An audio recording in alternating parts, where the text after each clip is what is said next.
ako dadaan sa ilalim.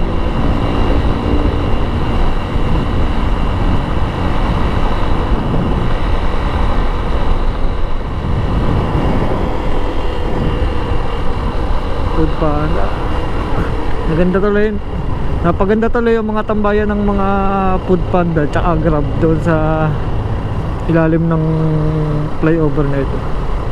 Kaso ang problema, nagiging parking area itong gitna na may no parking namang nakalagay, wala, dinidisregard nila yung signage. Wala rin namang nasitang enforcer, laging may nakadeploy ditong enforcer. Ayun, lalaki ng no parking nandun pa. Ito, enforcer. Dito walang naka parking kasi may enforcer. Doon sa walang enforcer, ang dami. Halos ginawa ng parking area yun. Boss, no U-turn area yan. Diyan kayo na madadali. Nag-U-turn kayo ng alanganin.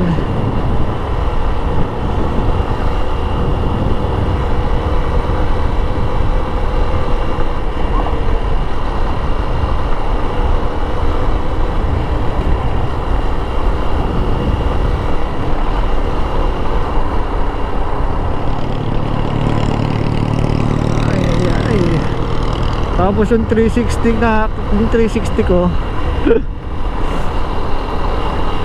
nasira yung power, yung button sa pang open ng 360 dito sa ibabaw. Lumubog.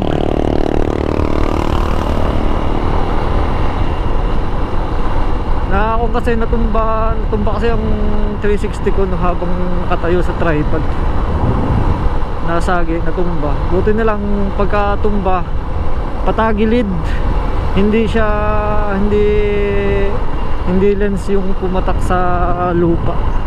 Buti lupa yung pinatakan.